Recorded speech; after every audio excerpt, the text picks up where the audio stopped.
Oh. Welcome everybody to our study session. We appreciate those who are visiting and those who will be presenting today. I guess we will go immediately, Superintendent, to the items you had. Yes, we have one item on study session. Appreciate Dr. Annalise Ruiz and Scott Sumner of the district leadership team. They have worked with their teams to create a report on dual language immersion.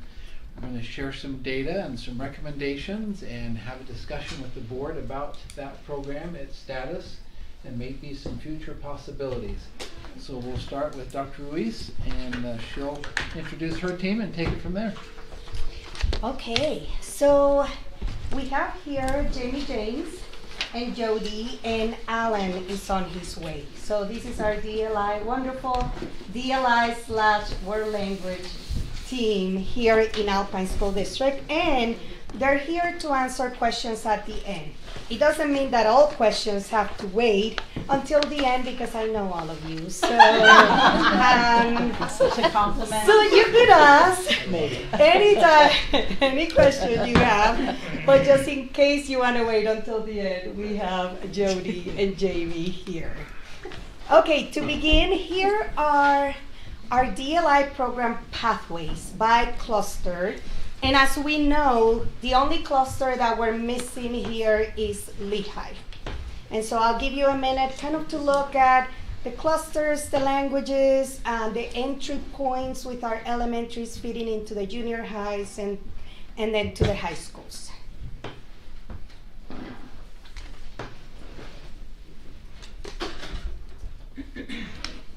And we're also happy to share these PowerPoint with you afterwards, so then you can spend more time with the numbers. Because I know Sarah was gonna ask for that. Okay. Sorry, can you We'll go back. Not enough Don't time. Okay. Isn't it French that's going to be feeding into It's Skyridge? blue. That's I did literally just the same thing. Oh, it's over there. Yeah, It's there. on the left. The You Chinese just can't on the read it. left. I'm doing Chinese to Skyridge. The Skyridge has it. It's great. Renaissance Academy has Oh. kids in the Skyridge area that go to 9th grade in Chinese, and so they're feeding into the Skyridge. Oh, okay. But it's also like, it's not technically the bridge program. They do like Chinese 3, 4, 5 AP They have with like an Aaron official Anderson. They're not necessarily doing the bridge. They are doing the bridge. Yeah, they are. Oh, they are now? Uh-huh. Because of the feeder and the number of students, the state has granted them a bridge program. Oh. But they're not, it's not an end result of an Alpine feeder, but Okay. they do offer it. And then the AP students that finish AP at the school can then take the bridge as well. Okay.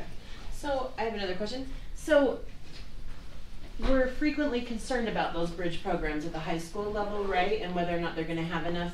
So why did we decide to send them to Skyridge instead of to Lone Peak that already was going to have Chinese? Because they weren't going to go to Lone Peak. Because that was their high Because school where Renaissance they pulls lived. from everywhere, not They just do, from but Skyridge. Skyridge most is of 2 them blocks were away. going to I know. Skyridge. And so when their numbers got to Right. Skyridge, the high school decided we have enough students asking for the program and the state is willing to provide the bridge. And also Are those there's a classes teacher filling? that initiated that. A teacher desire, and Mhm. Right, but I'm just They're saying, are those filling in classes this- filling? Because it seems unwise to have 2 schools next to each other that have the same program that maybe both aren't filling. Are they filling? So, filling see what I'm them saying? terribly for bridge. No, absolutely, we had the same concern. And they're not a full 36 students in the classroom, of course, 30 is the cap for bridge. Yeah. I Right. was at Lone Peak this morning, they had 29 kids in the class. But what did Skyridge have? Skyridge is 18-ish, I think, this year. And we actually have the numbers for bridge Yeah. later on when we get to the secondary You'll be able to schools. This But is like moving along. This is why we have one item on study. well, we're happy to keep asking questions now. Okay, and we'll get to that Can I ask point. one more question about that? Yes, of course. Let me go back. Why do we have Chinese and Spanish both going to Canyon View instead of splitting those up between 2 different junior highs? Isn't that a burden on that school? It is. It absolutely is. Part of it is decisions were made based on historical programs, and decisions were made at a first grade elementary level, and then when it hit the secondary level, those impacts hit. And some of those programs existed prior to the state model that went into the secondary. They used to just be an Alpine model elementary level program. And then when we converted it, we let them keep their programs because that made sense. But then when it became a K-12 program, K-16, it hit that secondary level that wasn't previously impacting anything. Okay. And this is what we ended up with, is we let them keep their programs. And can I ask you And I guys will for hold my questions no, because it's not no. longer now. But can I ask you guys for a favor? So as you ask those questions or those things that kind of are not making sense, would you make a note of that? Because those comments or questions we could take back to our committee to wrestle with and then come back with recommendations. So these are really helpful for us to take back. We're going to be meeting with our committee in a couple of weeks to wrestle with all of these pieces that you're surfacing today. So let's make sure that, because I'm not able to take notes right now, if you can send those to me, that would be really helpful for us to wrestle with. Yes. Just a piece of historical information. The granddaddy of all programs was Cherry Hill. They had Spanish immersion in the 80s, and they have continued to have and robustly pursue those programs. So in terms of like how things have evolved, they tend to evolve like a little bit by little bit. But I think that it would help to know that that program has been in Orem for how many years now? You know, Some of these are 40 years. programs that something. very much predate the state program that we follow. Yeah, I mean, they were doing that way before the state ever thought about it, so. I guess as I look at it, I just think these secondary schools that have two programs feeding into them, I would imagine that that's a stressor on those schools, and maybe that's something the committee should be looking at, whether or not that should be allowed or happening. Also, Lehigh is still not represented. I think that's something we need to fix. Right. We got that earlier. Yeah, and that's something that we're very aware of. Now, an entry point to a pathway is an elementary school. And we have yet to find an elementary school in the Lehigh area that is ready to be an entry point for us to have a pathway there. But that's also part of the conversation that we'll have with the committee and see what makes sense as we look at the pathways and determine what pathways do we need to continue, which pathways we may need to readjust or reconsider or create because it's not in existence right now. So all of that will be part of the conversation as well as the recommendations. Is there like a set criteria for what makes a school ready? Not necessarily, there's just a lot of factors to look at. Size, growth anticipation, what else is the school taking on? There's just a lot of things, community and school support for it, and they all have to come together at the same time. So did it complicate things when the school that was being looked at moved clusters? Not necessarily. I think the biggest complication actually was COVID and the reality of that needing to pause putting a new program like that into a school. Okay. More than anything, that complicated and caused that delay. Which school was that, Stacy? So there's a few that have been approached and looked at. Okay. And something that we will be studying further. Thank you. So moving on, as you can see, here's some longitudinal data since the 1920 school year up to date by school of the number of applications received and then the number of seats that were able to filled. And COVID had a bit of an impact where there was a decrease in both not only the applications received, but also in the families, in the number of families accepting that spot.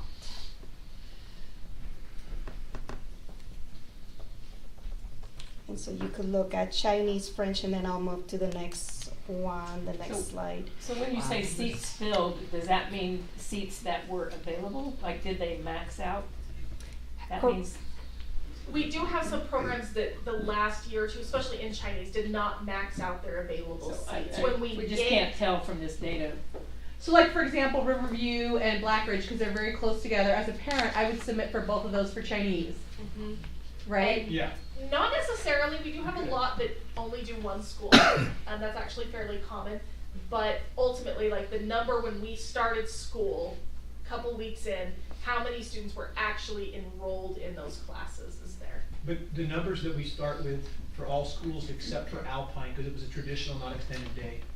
Alpine, ideally we start with 56, and the rest of the schools would start with up to 64. Okay. But that will be a really good data point to add to these is how many seats went unfilled. So then we have a better understanding as to the reality of. Yeah, did we hit the max or not? Exactly. Okay. So thanks for, we'll add that data point. And if you to have these. one that you received more applications and you ended up not filling the program, which looks like happened in For 3 Chinese, of the quite a 4 few. Chinese, is that because people have decided not to come? Or is it because the child maybe it's decided that they're not a good fit for the program? No, it would have been the family decided not to come. Okay. And often actually what we did when we had these low is we then reached out to anyone who wasn't offered a seat at another school. And we said, we have a seat for you here, would you be interested? And many of them did not take us up on that. Well, I don't know why a Riverview person doesn't want to come to Alpine. Okay, so here, same data for Portuguese and Spanish.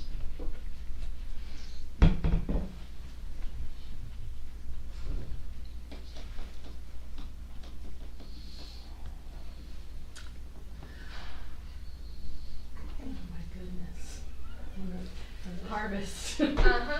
And most of those students who are not getting in only applied at Harvest. Well, They did because not it's the apply. only Spanish program even kind of on the west side. Yep. And how is it determined who gets, and Lottery? it's lottery, It's by okay. lottery. I remember, I'm so old, I remember when we slept out in tents. Because it was like a first in line? Yes, that's exactly how it used to be. Okay, no questions here? Okay. Now, this is an interesting comparison. So this is comparing same schools, DLI classes with non-DLI classes. There's a perception out there that in DLI classes we don't have students with IEPs or with 504s or even language learners, which I don't know why people would think that, because that's their heritage language for the most part. And anyway, so you could see here the comparison. Yes, it's a little bit higher in their counterparts, their classes that are non-DLI, but it's not that we don't have students identify needing IEPs or 504s or as language learners into these programs. And then look at the percentage of out of area that are coming into these programs and services. And I think you could pretty much know how, yeah, notice Portuguese. Go, that's okay. Why does Rocky Mountain have such a high percentage of out of area? Do we know? Because it's the only Yeah, program. but even their non-DLI is 54%. That's a lot. Well, we're not sure exactly what's happening. Some of that we could attribute, and this was a conversation we've had, to siblings, but not all of that, for sure. Well, because I mean, French is our only French program, and they've got 3% in their non-DLI students. I mean, that's a big. Anything else? I thought it was the one in Oh, London. I can add to, so I used to be the principal of Rocky Mountain, and we would get a lot of out of areas from Aspen, schools around, like Aspen was a big one that we would get a lot of out of areas for. So I do feel like it's a school that, Were those, just out of curiosity, were those mostly Linden kids or Orem kids wanting to come?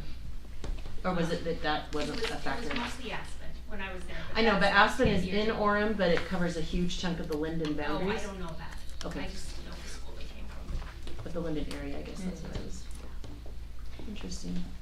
So certainly something we can continue to study. Yeah, we're not sure why that is, but it's what it is.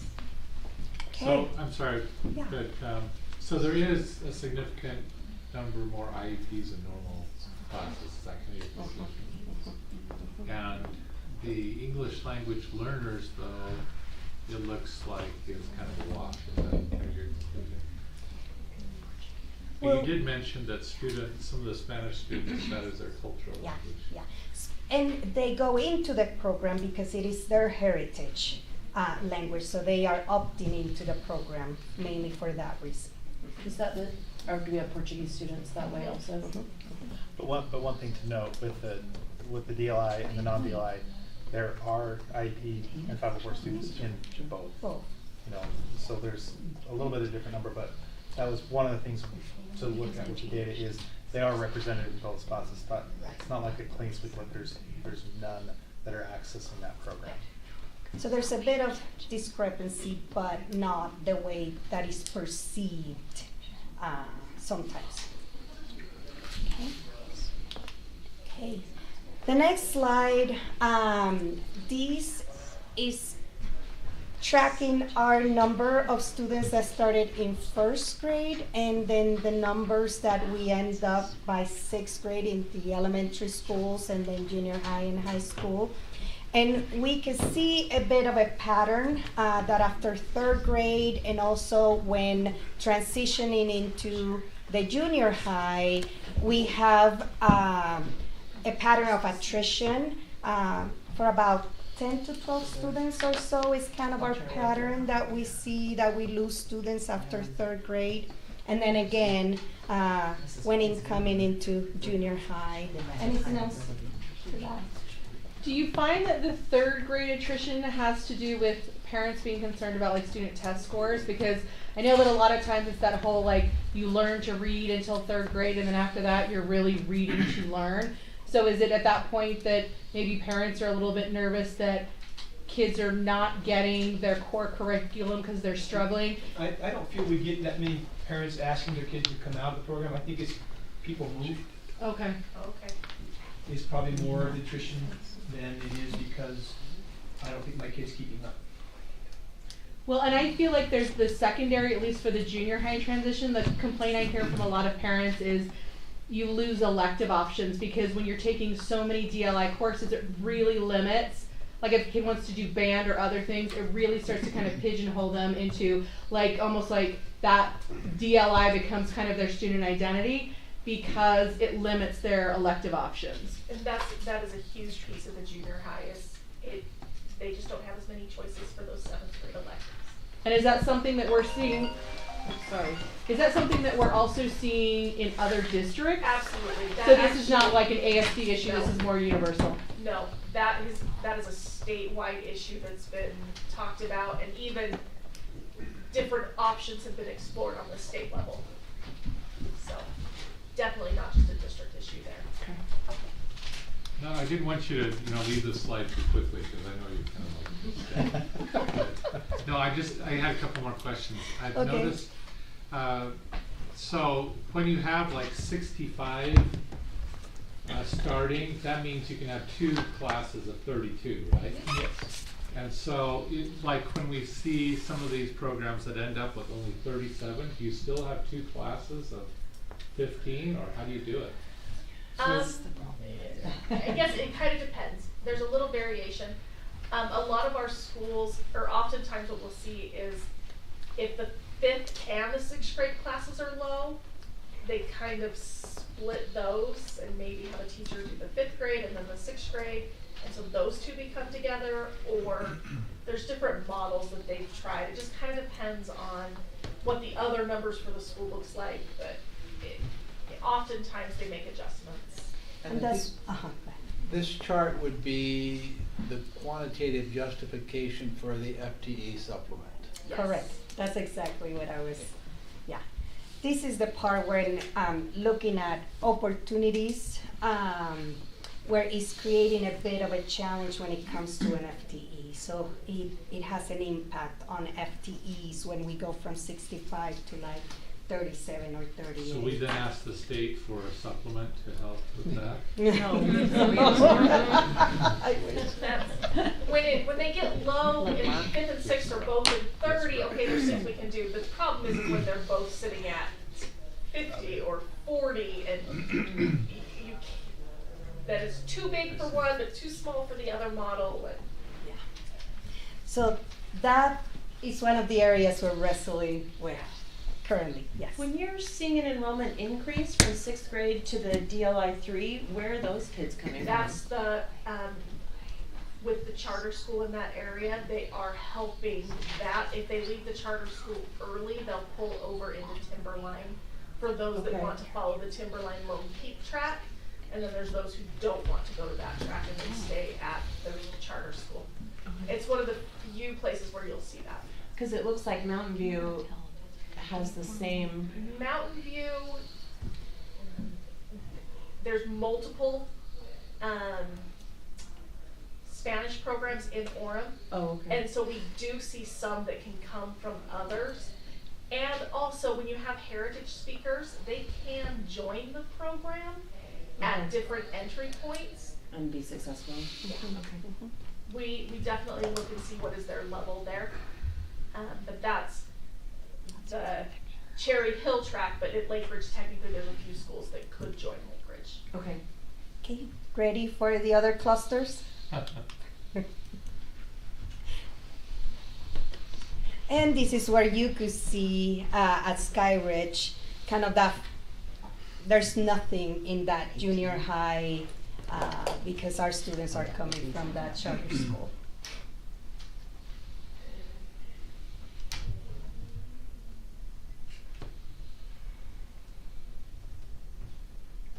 Okay, so I'm slightly confused because it looks like some of the kids are choosing to do bridge, some are choosing to do AP, but then it looks like in PG there's a DLI 6. Alan, help me. Okay, Portuguese does not offer AP. Okay. It's the Newell test. And so, because we can't have Portuguese Newell, we call it DLI 6. And essentially it's AP curriculum, but it's for the Newell test. Okay. And are we tracking or asking people why they're choosing? Because So it's if not, I remember correctly, isn't it like that AP, technically the kids are supposed to take it in 9th grade, like the AP test, like the traditional model. So we have some kids choosing bridge, sometimes choosing AP. So are they choosing their AP their because? score on the AP chooses bridge for them. Okay. If you get a 3, 4, 5 on your AP, You go to bridge. qualify for bridge. If you don't, you qualify to take AP again. Okay. And am I correct in that fewer kids who are taking Chinese are passing it in 9th grade? Because there's also an assumption that that test is really, really hard, and so that really the majority of kids are passing in 10th and not 9th.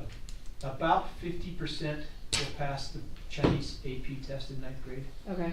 And then not all of those 50% that didn't pass I'm done. Right. So about a quarter of them go on to AP in 10th grade, and then depending on the year, we'll have 25% pass or we'll have 80% pass.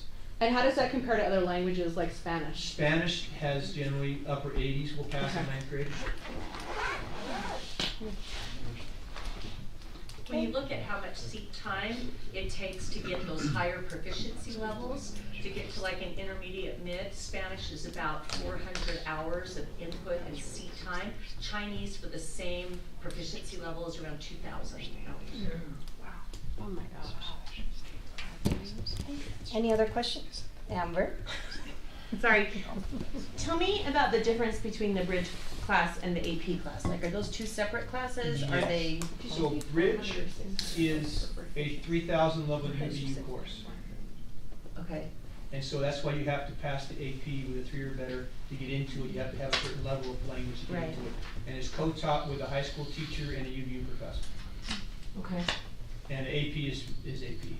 Is that like since it's co-taught with a UVU professor, is it co-taught on site? Is it? It's on, the UVU professor is curriculum on site stream? 1 day a week. Okay. And the high school teacher co-teaches on that day and teaches on their own the rest of the days of the week.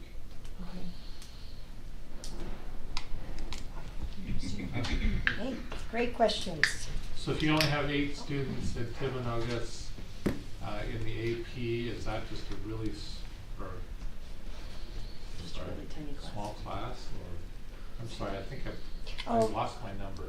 Where were you? That was Were you like- at it was a Orem? PG. Orem High. Oh. Is that just a really small class? What happens is the kids that didn't pass the AP in 9th grade, that's all that chose to take it. One of the difficulties with Orem High is they no longer have a Chinese program of their own. They used to have, Canyon View had Chinese 1 and 2 and fed Orem, but because DLI got so big at the junior high, they only have one Chinese teacher. She teaches all of her periods have to do with immersion kids. So they don't teach Chinese 1 or 2 anymore. So Orem High School doesn't have its own Chinese program. Everybody in Chinese there came from immersion now. And so what we have at this point is kids pass the AP, they're in bridge, and not all of them that fail the AP in 9th grade choose to take AP as 10th graders. They're just done. So what you have this year, you had only 8, where the year before 18 of them chose to take it.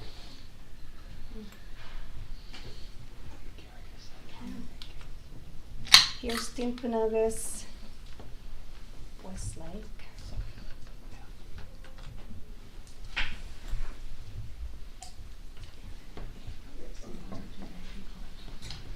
This is kind of an uneducated question. I'm trying to get the words right here. For those who have heritage language skills, is that, I mean, it's a whole different experience, right? Because you're not really learning another language, a language that is your heritage. Is it, do they do better in the classes, or do They can. The difficulty is if they didn't learn how to read and write Right. at home, they have a really hard time entering at a junior high level because they don't have those skills. If they enter in 4th or 5th grade, it's easier for them to catch up because they already speak the language. They understand what's being taught in class. They just have to really work on their literacy skills. Where if you take a kid at the junior high level, it's It's really higher level literacy being taught there, and so if they can't read or write, they really can't keep up. And so for our heritage speakers, it really depends on what their background is. Now, we have so many immigrants now, so if we get kids coming in from Venezuela, well, I went to school for 6 years in Venezuela. I can read and write. They're a perfect person to drop into 7th, 8th, 9th grade. And so it really depends on their background. So do they worry about them not learning English, or are they? I'm just trying to. I Yes. haven't thought before about this. These heritage ones. So Some of them do. ideally, if you're a native Spanish speaker at home, heritage speaker at home, and we could put you in DLI in 1st grade, that's the best opportunity for you, because kids that strengthen their home language can acquire a second language much quicker. So our immersion kids that are heritage that start early, they learn to read and write in both languages together, and they transfer that understanding. Your comprehension strategies are the same in Spanish as they are in English, and so kids can keep up as they're adding to both languages. The difficulty is I speak Spanish at home, which means we can talk about what we're eating for dinner, I cleaned my room, I did those kind of things, but I haven't talked about earth forms. I don't know about the water cycle. I can't talk to you about those things in Spanish because I never had to do it before. And so now I come in and I drop into where these kids have been learning science since 1st grade in the language. It's more difficult for them if they do it at that point. In the secondary though, the immersion program doesn't occupy as much of their schedule as it does the elementary. Correct. It's one period, all 3 years in the middle school, and they have a semester in 7th and 8th grade of a culture class. And so it's really only a class and a half. Not like their whole day is spent in The rest would be English. And what is your question, if I could add one piece to what Alan said? There's a lot of education we need to provide to our new immigrant families and attract them to these programs, because there's a myth out there that they need to immediately learn English, and if you speak Spanish, you're not going to learn English. So there is that misconception out there, and so part of this is also educating our families that are immigrating and coming into our district to understand all of the opportunities, so then they could take advantage of that. So, what percentage of our DLI kids get to the point where they end up in high school getting the biliteracy seal? Do we know? We're going to talk about that. This is coming. You're welcome. We were going to talk about Stay that. tuned. It's coming. Okay, Scott. All right. So the question was asked. Oh, by the way, I've had a chance to work with Jamie and Jody twice now at 2 different schools. They're just absolutely incredible. I mean, I speak volumes of them, what they do, and how they interact with kids and adults. And then I had a chance to meet Alan the first time when we were being introduced to the immersion program Chinese at Lone Peak. And he introduced himself, came over and talked, and I'm like, please come back and help us out, because he just was a well of knowledge to help out with our programs. And the program's going very well. It was large part to Alan taking time to set it up. So thank you. And when we met with them, when Annalise and I met with them, this group to get this information, this is their data they put together. They're passionate about this. They're very excited about it, and they live and breathe this. So this is exciting for them to really showcase the great work that's happening. So, okay, RISE results. One of the things that was asked was between our ALL classes, our DLI classes, and our general ed classes, you can see there is a trend, a pattern there for at least the 3rd through 6th grade. That the ALL classes, they're doing well, they're exceptionally well in scores, but our DLI classrooms traditionally score better than our general ed classrooms. And I mean, we could draw a number of different conclusions or understanding that way, but that's just numbers to look at to determine. One thing we also try to do is we try to collect the most accurate data we can. And so this next slide, as you look at it, I mean, really you have to think deeply about it, because, well, we can talk about it, but this is what I want to show you.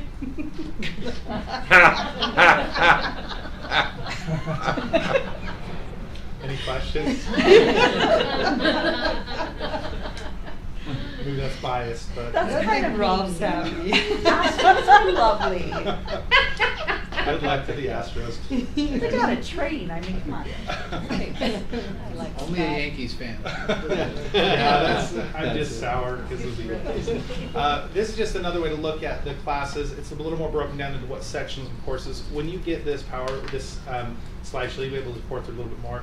It really shows the same thing you saw on the previous slide, except for it breaks down by classes and shows what sections are there. This has world language and not just DLI. Oh, sorry about that. Yeah. So all things language. And I'm gonna keep going quicker on this. Can you send us all of these? Yeah, You'll we'll send have it, these to you. thank you. So one of the questions was the AP pass rate for each of these classes. One of the things I've noticed, and you guys jumped in with observations you've made too, is we're always trying to grow and get better. And so one of the numbers I quickly look at is in 2021, we had an ASD, we gave 397 tests were taken, and in 2022 we had 528. So these programs are growing and they're getting more well known by our students, and they know what the end result is. This is a great. What's been happening is our parents are being very educated on what's possible with these, especially with the AP tests, college credits afterwards with the bridge programs. But also, I mean, my neighborhood, I've got our neighborhood elementary is Blackridge, which is a Chinese school, or a Chinese immersion school, DLI school. And it's like, there's probably, I don't know, 6, 8, a big enough group in my neighborhood of these little kids that are in Chinese. My son speaks Chinese, and it was interesting to hear the dialogue. I wish you could have talked to them more, but they have this language and they know it. So it's pretty cool to see these kids walk around. We went to a restaurant with my son, and he just out of the blue started speaking Chinese to people. And I'm like, this is really absolutely cool to have this opportunity. So, but these are just numbers to look at. Spanish test taken, 230 and 21. 270 and 22, and then the percentage of those that passed them in ASD this past year, 81% of our kids passed it, well, compared to 71% of the state. Some of those, like German, Japanese, Latin, there's not a ton of kids in our district. Look, we are giving most of the tests in the state, but then you got your French, Chinese, and Spanish. You can see those numbers there. And then a prior language experience on the other side with the same information. Scott, can I make a comment here too? World languages really took a seat time hit during COVID, because we have to have that input and that seat time in order to hit these proficiency levels. So I personally believe that we will see this trend continue to go upward, because those kids that tested AP last year only had one. For those that were not dual language immersion, that went level 1, 2, 3, 4 AP, they only had 1 year of a normal school year with the adequate seat time. Okay. Yeah. How do our language AP pass rates compared to other AP subjects? It depends. I mean, if you're, it just depends school to school, teacher to teacher. There are some that are in the 90s, like Craig Smith at Lone Peak is in the 90s with AP Stats or AP Calc. But it depends on teacher. I don't know. Teacher to teacher, that's a good question. You have to see a total breakdown of them. Some AP classes are, their percentage pass rate is incredible, and others we're learning and growing in those areas too. So I know that's not a great answer to your question. Okay, this was, and Alan, you can speak more to this than I can, but the bridge program, this was starting to answer some of the questions. I look at trends, but I also look at numbers. But looking at these growths over time, we're having more kids take the bridge program, which means more kids are passing the AP test, and they're keeping on the program because they're collecting these credits. And over on the right side, you see the number of credits. Is it 3 credits that they can earn? 3 credits per year. So 3 credits per year these kids can earn. So if you're looking at just 2023, we're projecting that we're going to have 972 credits awarded to these kids that are taking these bridge programs in these languages, which is, I mean, this is just incredible when you're thinking of paying for college and experience. But these kids are flat out fluent in their language or close to.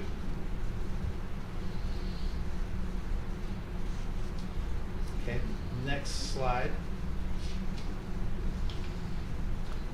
So I'm gonna let Jody explain this. This is her wheelhouse, and This is my baby. yes, I will just, I can muddle through it, but I will do it with service to share what Jody will share. Yeah, so the Apple test is a test that measures what students can do with language, not what they know about it. It's what they can do with language. And 2 years ago, Kevin Rich, who was in Scott's position last year as the data and assessment person, was looking a little bit at world language because he was fascinated that we are a content that has common summative assessments, common scope and sequence, so we're literally able on Wednesdays to come together and we are able to look at student samples from all over the district and calibrate what those proficiency levels look like. And so as we were working with him, he said, what more do you need? And I said, I need to know if we're really hitting these proficiency targets. And so he was able to put some money into world language during COVID that ended up having this really interesting result. So in 2020, that Apple data that again measures what students can do with language, that was only dual language immersion at that point pretty much that are being tested here, like French and so forth. No, that's actually, we had, Lehigh High was doing some testing on their own. Oh, you're right. This So, is, I don't think this includes any immersion. okay, you know what? Thank you, Alan. So notice there's just little pockets there. So in 2021, the French team, since they were the tightest, we tested the French 2, 3, 4, and AP, and then we invited any other teachers to test their students. And we found that a lot of our teachers were a little bit nervous, you know, because you're now showing where I can get my students. When you say most tight, it's the most collaborative, aligned, working together with the process they work together as teachers across the district. So we were so excited when we got the 2021 data because those the students who, in order to earn this syllabi literacy, which we'll talk about in a second, they have to earn an intermediate 2, like an intermediate mid, on 3 of the 4 modes of communication. And those 4 modes are speaking, listening, reading, and writing. So all parts of what I call being literate with your in every sense. So last year, as teachers got a little more excited about this, more teachers opted in to have their level 3, 4, and AP students tested. And we had a nice outcome with that too. So any questions on just this piece? Because this piece will play into the syllabi literacy. Could you explain what the nice outcome is? I know it's obvious to you, but what did you see that was good? Can we go to the next slide? Yeah. Well, and I will say, Jody, when she it was probably my first day on the job, she came and presented this plan with this test, and I learned a long time ago that when Jody asks for something, you just say yes and how much. That's right, Rob. And this is okay.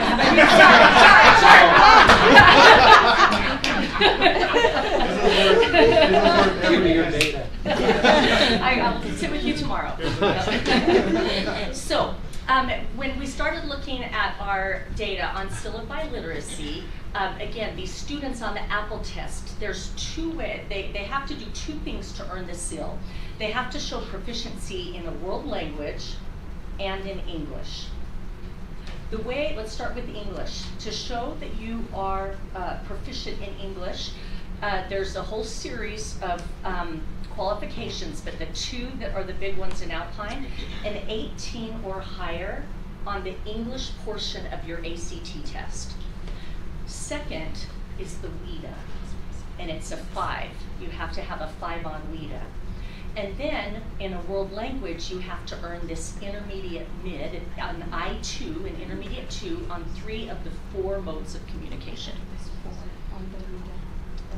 5. It's 5 5. on WIDA. 5 on And you WIDA. can also, if you pass the world language AP test. For the AP test, you have to have a 3, 4, or 5. Okay? So in 2021, you can see the breakdown after we took the AP data and we took Apple data, and we took the English portion of their ACT or their WIDA, and you can see there, like in ASL, we had 16 in 2021, and last year we had 22 students. French went up, Spanish went up considerably. That's because we had more Spanish teachers who said, well, hey, I'd like to see how my students do on the Apple. And what's fascinating about these results is a huge, like the vast majority of these kids had no idea that they were going to earn the Utah Seal of Biliteracy until they were given an opportunity to show what they can do in English and in a world language. You can see down at the bottom, the seniors earning seals by school. There will be, I'm sure, questions with that. We have some schools who are like, we're not gonna test our student. I don't believe in standardized tests, that type of thing. And we're just trying to patiently work with them. Did I hear that the district pays for that test? Gratefully. It's $20 a student to test the 4 modes of communication. So last year we hit right around that $40,000 mark. Worth it. So if you have a student that, let's say they take an AP test, their end of their junior year or whatever, and they get a 4 or 5, they pass, and then they're like, I'm done. I don't even want to take anything my senior year. Do they still get the seal of biliteracy? Okay. Yes. And we have students who earn it in 9th grade. You know how Alan had talked to dual language immersion? Some of the kids are like, I'm just done. I've given my whole life to Chinese. I'm not going to do bridge.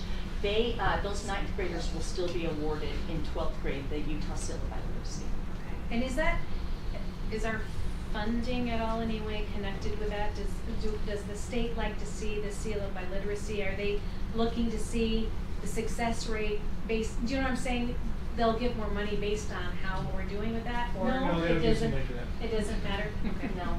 I'm just wondering. No, the students get the seal, and then it also follows their transcript also. Something of interest last year in 2021 at the American for a senior night, these kids were all awarded these, seals.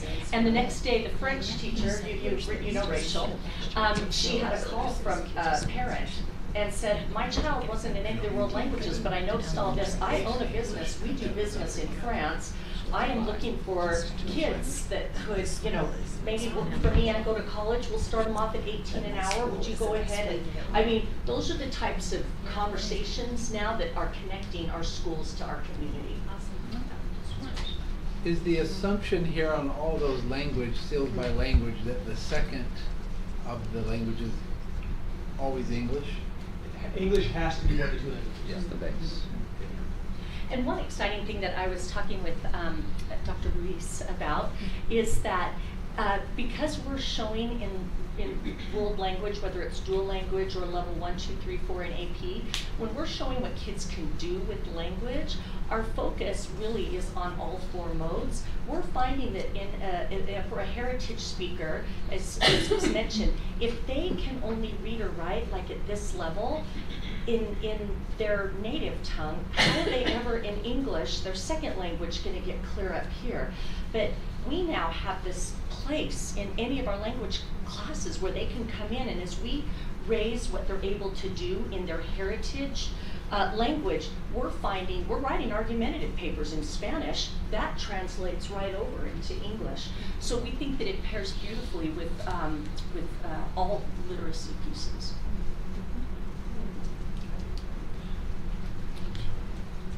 Last slide. Okay. Well, and going back, I want to share one fun fact that of all of the districts, so no other district awards. So this is One other thing also, I think we have the highest number of non-native English speakers earning. Say that again? That's We have the highest number of fantastic. heritage speakers, of other languages, learning the seal of biliteracy. Earning the seal. Yes. Yeah, It's and like right there ours. where you said 80 qualified with using WIDA scores, those are 80 former language learners, which is really cool. And growing, right? Okay, So as I mentioned earlier, we are convening a committee where our first meeting is in 2 weeks, and we're gonna wrestle with the data. We're also gonna look at some of your questions and comments, recommendations that you have for us, and then we'll come back and present those to this body.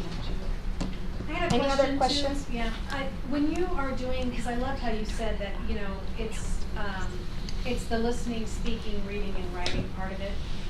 Do we ever use these students, like when they get to be juniors or seniors, maybe to help with the speaking part of it, like as translators throughout the district, where they can go somewhere and help translate? Do we use them in that capacity at all, or? That's a great question. Mountain View High School just started a peer tutor program. Cool. Yeah, we But have they're- Latinos in Action. Pardon me? Latinos in Action. They sometimes go to our grade schools, help with our I love emerging that. kids and Although- some of our non-emergent schools. Although Spanish is not required. You can be just an English language speaker and still be a tutor. Okay, I have a silly question to laugh. So my only experience with the testing was during COVID. So when they're testing for that seal of biliteracy and it's not on a computer, what does that look like? It was on a computer, all of it. Always? Mhm. Okay. Yeah, half of the test is graded just by the computer, and then the other half is by live graders. So they always did that. Yep. People should know that. Yeah. Fascinating. I'm sorry, you were so excited about what data said. I'm still missing it, because there's no pictures, there's just numbers. What were you so excited about? I am so excited that Should I go back? we changed, world language changed its target. Instead of teaching about language, we changed our target to teach how to use language. We changed the way we test. And what has come out of it is we have students that I believe that had we offered the Apple test 5 years ago, you would have seen a third or fourth, like it would be considerably less as far as Apple data, students who had earned the intermediate mid. But as we've changed our target, our students are doing so much more with the language that now they're earning seals of biliteracy left and right. We have kids qualifying in 9th grade for it. So I will send you pictures. Okay, no, I just wanted to so what you're saying is the fact that these numbers have increased between 2020 and 22, that's what you're excited about. I am. Okay, great. Yeah. I just want to make sure I wasn't missing. Well, so more of a metric of the rigor of the programs. I'll also add just world language in general, with Jody leading as the content leader. The processes they use is the PLC process.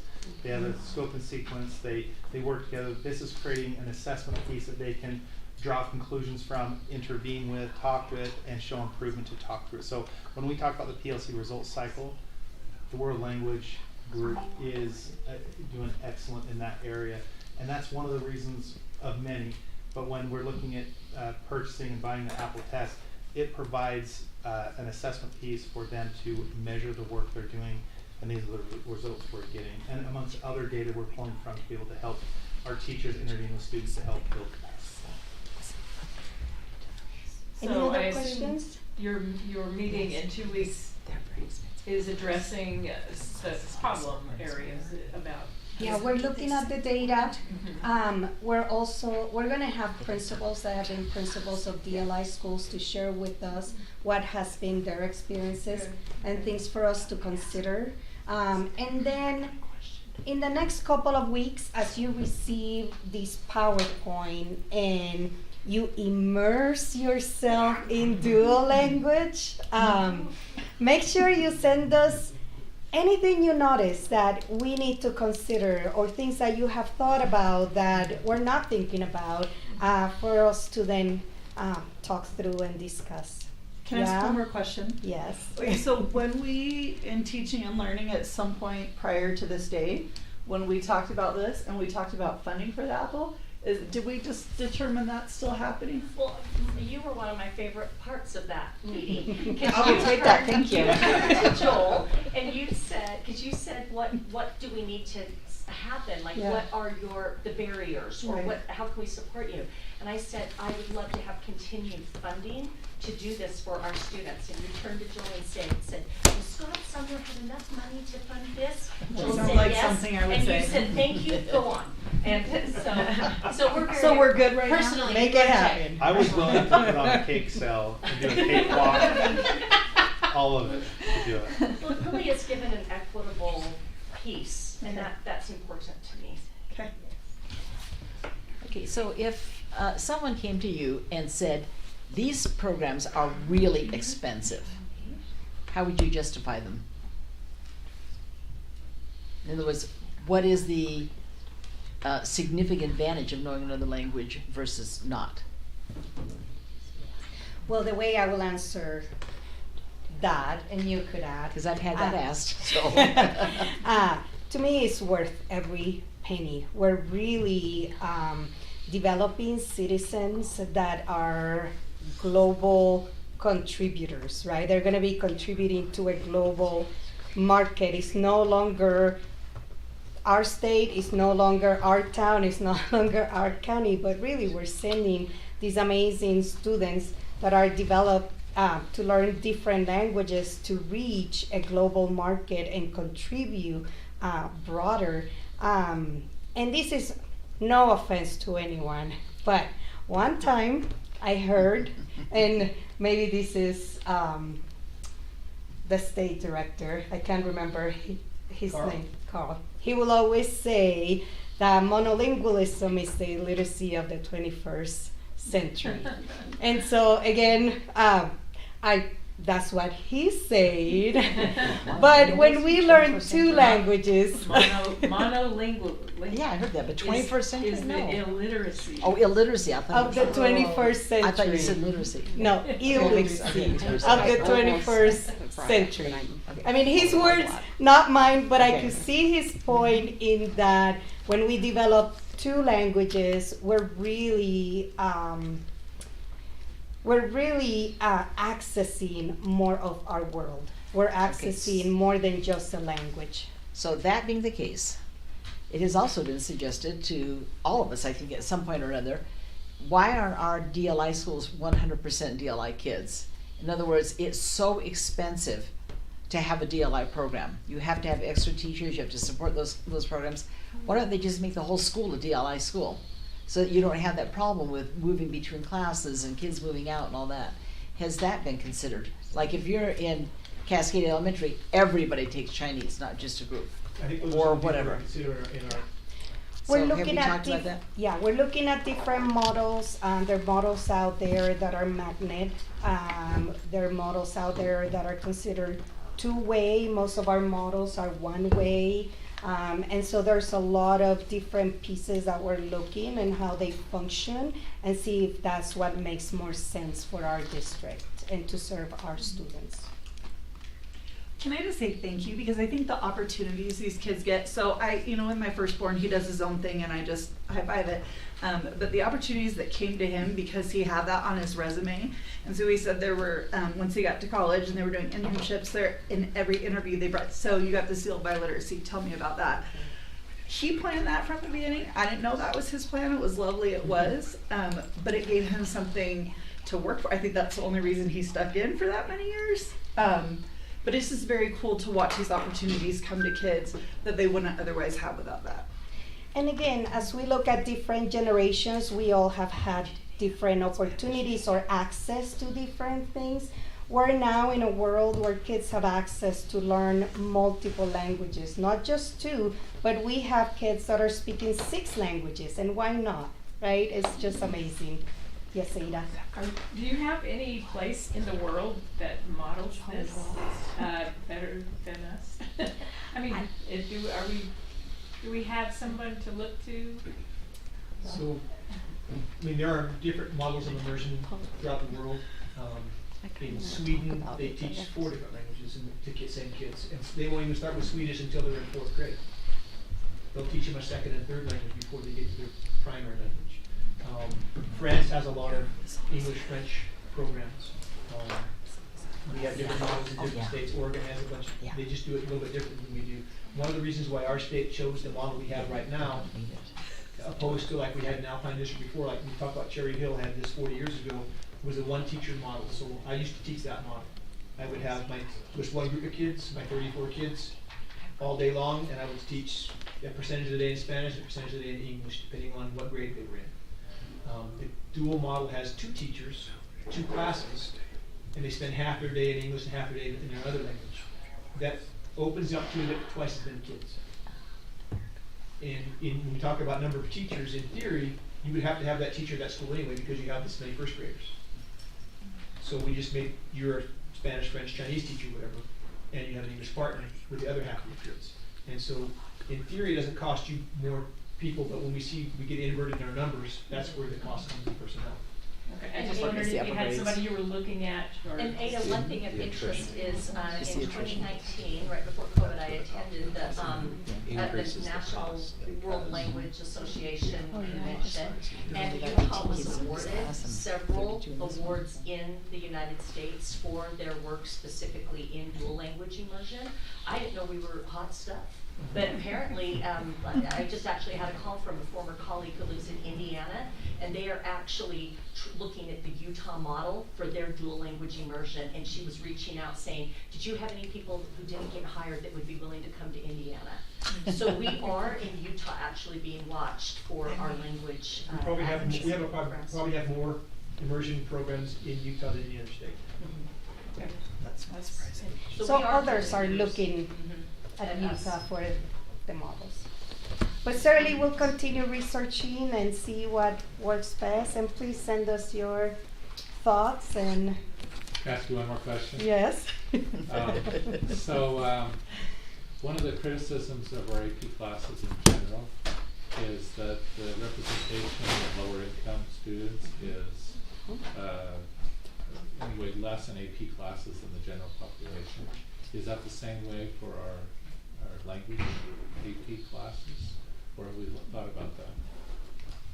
Oh, I don't know. That's a really good question. So Jay would be the one to answer that. Yeah. In fact, they just had a meeting today about equity in AP. They had a half-day meeting with secondary administrators and teachers today about that, so I don't know what. But that was AP across the board, not specific to specific. Spanish I or was just these. wondering if it might be yeah. more equitable with languages because we have some of these heritage learners. But that's a big criticism we get for AP classes. Well, I know, for instance, Mountain View, they've got AP and Bridge. This year they've got 35 kids in their Bridge Spanish class.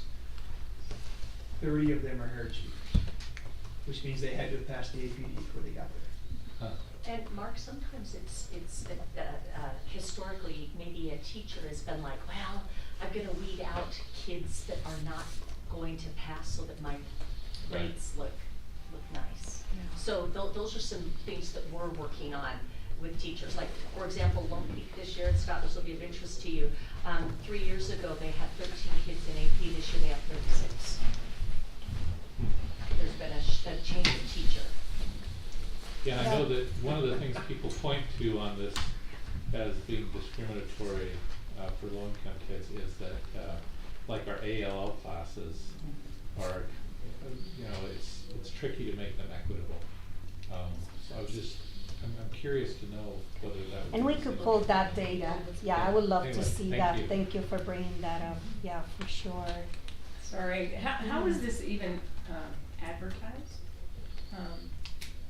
I'm sure there's some way you do this. but- GLI? Yeah.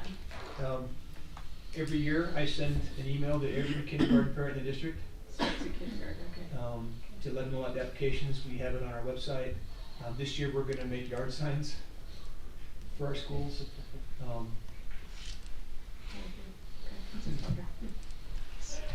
Okay. We'll send this to you, the PowerPoint. Thank you. everyone. Appreciate that. Great work. Thank you for being here and for your preparedness for this. The board has asked for more data and looking at our programs, and this was a good hour discussion. So I think it struck a nerve, and in a good way. Appreciate Dr. Ruiz and Scott Sumner and their teams in preparation. So we'll turn the time back to you, President Clement, for Thank you again for coming and sharing with us. And Annalise, I wasn't trying to give you a hard time. No, that was great. No, but I was wasn't eager to keep learning it out that way. Yeah. Great questions. So now we'll go ahead and Ada has some board governance for us. Yeah, is there a way I can hook this up to the screen? How do I do that? And let's see, we have copies coming. Yes.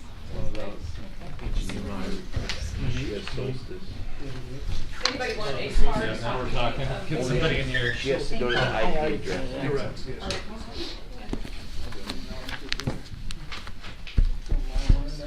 Did it work? No. Oh, next one. And this, Daisy has one on this. Yes, she does. Okay, back in. Rob, I have you assigned. Yeah. I saw that. Self-belief. All right. The rest, I'll just kind of. Wrote a paragraph.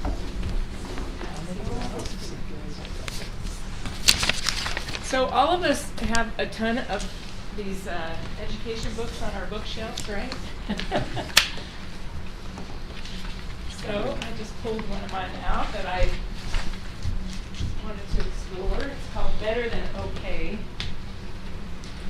Because I really do believe that we need to not be satisfied with okay in Alpine School District. Let's be working for something better than okay. I'm going to pause here.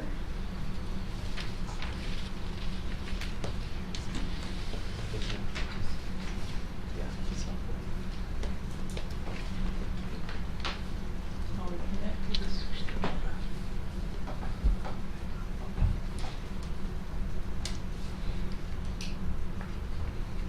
Is this author American? No, I think this is Australian. Once I got into it, there's some strange words. There's some interesting spellings, so I just wondered. I think it's Australian. Okay.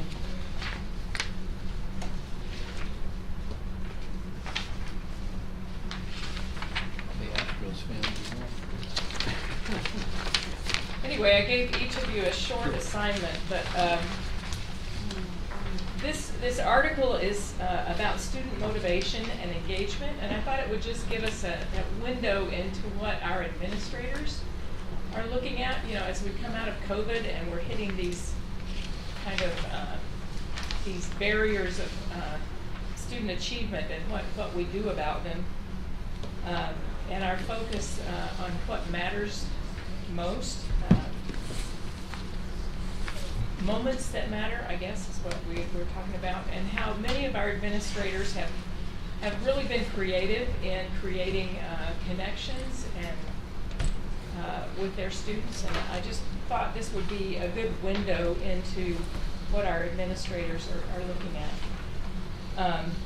The word motivation refers to energy, thought, and drive to learn, work effectively, and achieve at school. And engagement is the behavior that reflects this. So one's happening in your head and the other is the action as a result of what's going on in your head. So in this article, they focus on some key elements, and I've made some assignments to each of you about those key elements.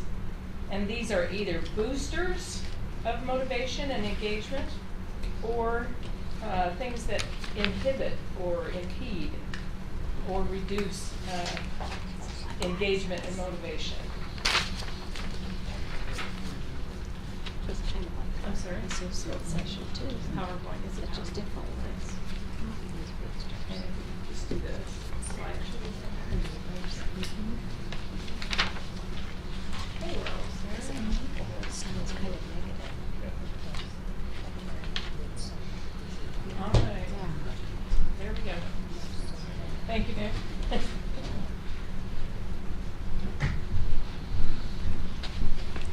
There's not a whole lot to this, but this is the wheel that that this author, and I'm not sure if it's Helen Street or Neil Porter, because it wasn't designated on there, but the two of them together wrote this book, or edited this book. So we're going to start with where the red arrow is, where it talks with self-belief.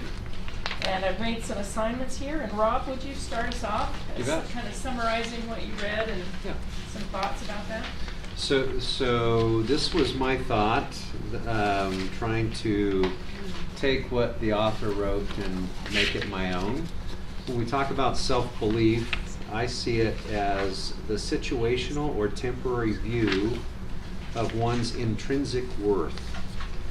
That can result in confidence, or an individual can exude or manifest that confidence in oneself. Some people would define it as worth, value, competence. Some other definitions of self-belief. It was interesting, the author said there are ways to learn and improve self-belief or self-worth. 2 strategies, and I thought of Alpine, what we do in our summit program. The author talked about chunking success, or having shorter periods to create faster successes, and thereby success fueling more success. We also do that in some of our summer programs, where we will shorten the experience and thereby complete it, have people, have students view themselves as competent in an area, and that competence will then fuel and motivate and drive people to additional competence. The other way that the author talked about it was, too often in our culture we define success as the one who wins, and that means there can only be one winner, one who succeeds, and all you others are losers. And I thought that was interesting, that we need to look at maybe another way to define success, and that is, I mastered a skill. I grew in a particular area. I learned something I didn't know before. I experienced something, and so therefore success can be broken into multiple definitions, and thereby more students can find success rather than just I won. So anyway, that was the summary. I love that. Have any of you seen that kind of played out in a school? I know I have at Parkside Elementary, where the award ceremony for academic achievement was a school-wide affair. And there were lots of parents there, and there were lots of little token things given out, little plastic discs, you know. But there were lots and lots of winners in their academic celebration. So, have you seen that in other ways? How do you? So we're talking about chunking success, so that it builds. The more successful experiences you have, the better your confidence builds. And then also this idea of there's not just one winner. I like about this, I think when your success is only, if there's only one winner, it's about the comparison to other people, right? Yeah. Whereas if you're talking about your success being, I improved my skills over what I did before, I like how it's a journey of self-improvement rather than a comparison to how, like, I can improve even if someone else did better, I still am better than I was before. And I think a lot of the time, for a lot of us, that's what we're striving for every day, right? Is self-improvement, and hopefully at least. And so I like that idea of turning school success also into self-improvement, and that's a journey that you get to determine where you go, rather than someone else and how they do determining how you do. So this idea of growth being celebrated, not just the top of the heap. So great. Cami and I were out at Kalamazoo this summer, and there was an author that had worked with hundreds of thousands of students in Texas, and said their biggest fear was the fear of failure, and they are developing the social emotional challenges, anxiety challenges, because kids are developing a performance identity rather than a purpose or a process identity. That if I don't perform and get the top thing, I am a failure. So their whole identity is tied up into performance rather than process or purpose. And I think this motivation argument that Rob makes, that the author makes, is this idea of can we develop more of a purpose identity rather than a performance identity or a process identity? I work hard, and because I work hard, I get these outcomes, not I'm a failure if I'm not number one. Yeah, I love that. Awesome. I hope that that can translate to our administrators and they can find ways to apply that. Stacy, are you ready? 'Cause you I absolutely am. Sorry. Second key element as we're going around the wheel. Okay, am I just giving just a summary and your thoughts? Oh, so I love this one. It's like you picked it just for me. I And did so, assign it to you. It kind of talks about valuing school and how kids need to know that what they are learning is relevant to their life. And I love this because I think as a wannabe history teacher, as I've been in history classes over the last several years, the number one thing I get is, Mrs. Bateman, why does this matter? Why do I need to know about the Civil War? And having been to all the places that we read and talk about, it is not exciting to read it in a book. And so I get a whole lot of joy in those classes and trying to create opportunities that that allow them to see how learning what went wrong then. And we talk about, I do one on the Boston Tea Party where some are the Sons of Liberty, somebody gets to be king, and then they have to kind of present to the rest of the class. And so it's interesting how prior to an activity like that, everybody's very kind of judgmental about the past, right? Like, oh my gosh, I can't believe they did this, or why did they do that? Well, once somebody becomes the king, well, obviously everybody should fall in line, right? And so I really love this because I think when we can help kids to develop critical thinking skills where they understand maybe why things happen and what they can do to prevent them from happening again, or things that go well, I think that's when we set kids up to be lifelong learners. So, yeah, Hackett. I have seen Sarah Hackett in such a reenactment. She got thrown in at the last minute, but she made some people really connect with history and make it come alive. And you could see the brain cells expanding. So valuing the schooling experience is valuable. Okay, Sarah. No, I have you, Sarah. Yeah. This is learning focus. The first sentence here is just so obvious that it almost doesn't need to be said. Young people are learning focused when they're interested in learning. It's like, duh. If you really want to get a driver's license, you're going to learn how to drive, or whatever it is. But in terms of school, we require them to take a lot of things they may not be interested in, they may not care about. So there is a huge responsibility or opportunity here for teachers to create that interest. And it comes from the teacher.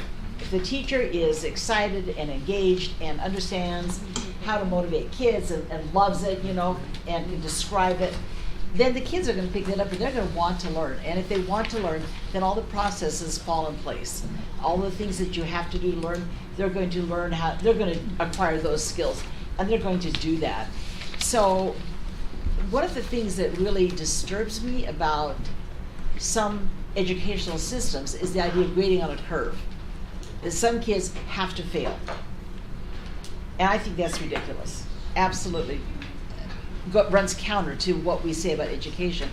I think if you set the standard and you teach effectively, all kids can learn at some level and should be learning. And so there's a huge amount of skill that comes into play here for teachers in terms of how to get kids interested, because everything else falls in line once they're interested in something. Awesome. As the mother of a history fair students, Oh yeah. Boy, we're talking about learning, focused learning. That's an amazing experience. Yeah, big time. Yeah. Thank you. Mark, talk about persistence. Now we're going into the area where we've left what's going on in their minds, and this is what it looks like when they are in the right frame of mind.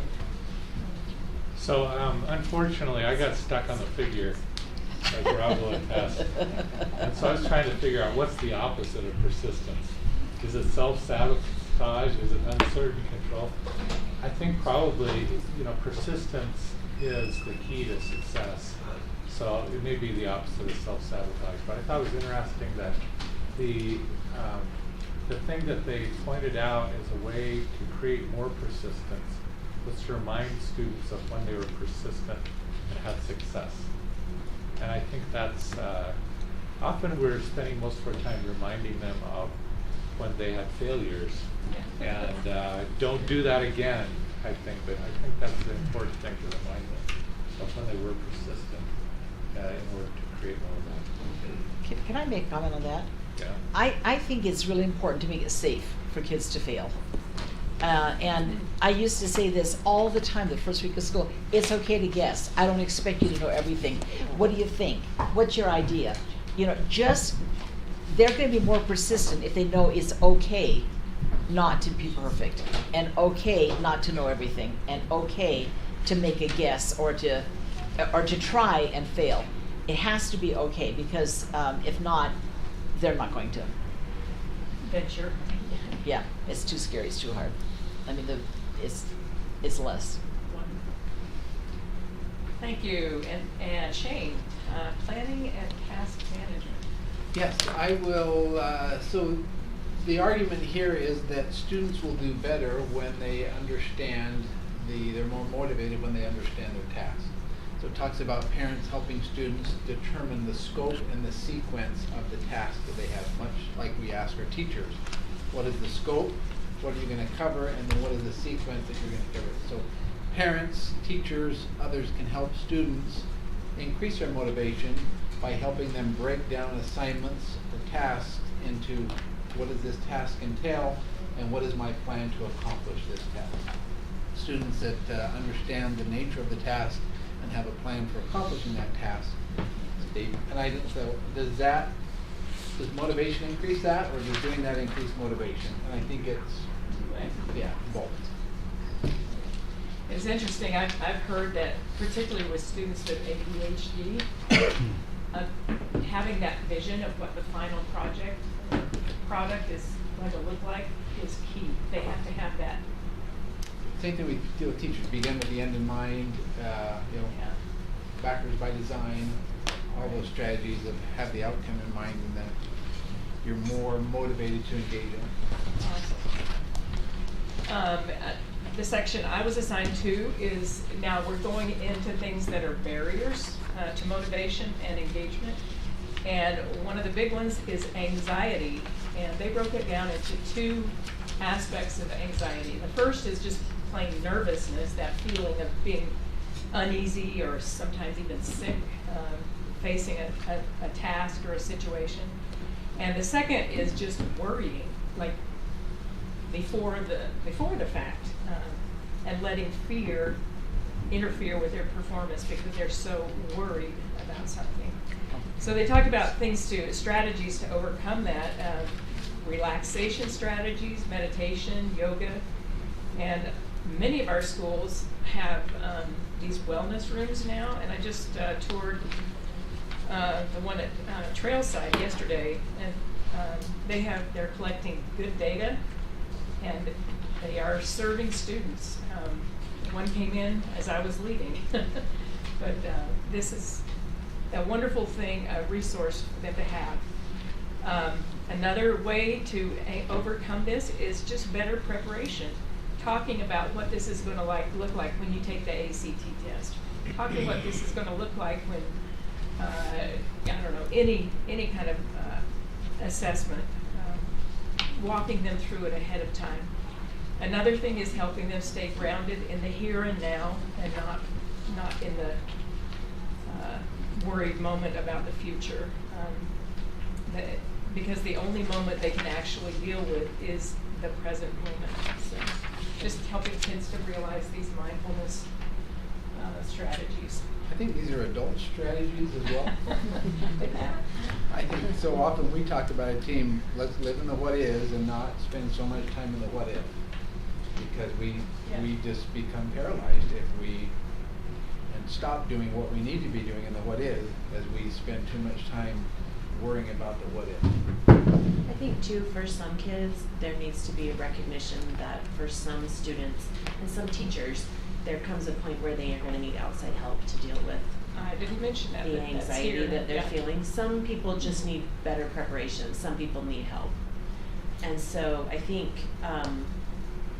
for families, for teachers, you know, when you've got a student that seems to be excessively anxious, or all of those steps are not helping calm the anxiousness, there needs to be at some point a willingness to say what further action needs to be taken here. And it's wonderful when those resources can be available in our schools. I'm just grateful that we have that resource with so many of our service providers. So. Okay, and now, Sarah. Mine was uncertain control, just talking about how kids just don't like that feeling of uncertainty. Talks about 3 things that students have in their control if we can try to teach them: effort, how hard they try; strategy, the way they try; and their attitude, what they think about themselves and about their tasks. And I was thinking about the responsibility of teachers in the classroom, and it really takes a gifted teacher to be able to have the same level of motivation and instruction, because without that same level of motivation and instruction, it leads to frustration. And it really has to be perfect. And if you were to look at it through this realm, your booster thoughts, there's your motivation, that's what your teacher can kind of help with. Over here is the instruction that the teachers help with, and the rest of this is the frustration. And so it really does follow that we need to make sure that our level of motivation is equal to the instruction that our teachers give, so it doesn't add to frustration with our students. Good observations. Thank you. All right. I don't want to take too much longer. Amber. So I think it's interesting, this section about being failure avoidant or self-sabotaging. I think I have seen some of this in my kids. You know, I have a child who's a high achiever who is sometimes more concerned about not doing poorly than she is about being successful. Anything else. And I think sometimes how do we as parents, but also as teachers, how do we provide a framework for students that they, I think if we, by expanding that success framework that we were talking about earlier, that maybe that would help with this. Because if you're worried about not being the top one, and you're not as worried about, well, but am I improving, then maybe there might be a disconnect there that we maybe need to talk about. But I also like this one: students self-sabotage when they do things that diminish their success at school, like putting off an assignment or wasting time when they are meant to be studying. I think our anxious students also have that problem. They are so anxious that they won't do well that they feel like there's no point in trying. And so it says kids who live in fear of failure are terrified of making mistakes. I think, as we were talking about earlier, you've got to be able to make mistakes. You have to create a culture in that group that you're dealing with, whether it's your family or your class or your school or your district, where it's okay to make a mistake. It's okay if I'm learning and I'm not doing this perfectly the very first time. That's okay. And that's what the whole purpose of this is for us to learn and grow and improve, not to be perfect the first time. Awesome. I think that would be a very skilled teacher who could demonstrate that somehow, that she could fail even, or not be, always on the top of her or his game. Okay, and Scott, can you wrap us up here? You bet. So talking about disengagement, I went the same route Mark did. The opposite of disengagement was engagement. And sitting in leading a classroom discussion, it's easy if you're paying attention to see which kids are disengaged and which kids are engaged by their interaction. But this went into some of the specifics about how students that are disengaged have feelings of giving up, trying less and less each week. They feel detached and not engaged in the work. But the thing that stuck out to me is disengaged kids can also feel hopeless. And there's a number of things that are listed in the article that could be the reasons why, but the brief summary of what to combat that is definitely an educator that's involved in understanding and paying attention to what's happening. But I love the strategy of, and I'll just read it. It says, another strategy is for parents in the school to work closely together. Assisting disengaged students is best addressed through a shared responsibility. So when you see that students that's disengaged, we really don't know what they're bringing to school with them, as far as their mental state or what's happening. I mean, we just don't know. But we can engage in the process to reach out to parents and have that communication back and forth. And then we can deploy any of the many resources we have to help support that student. But it's being involved and understanding that we do have kids that are disengaged and how we can help them feel engaged by partnering with families to support them. Thank you. I just wanted you to reflect on this question.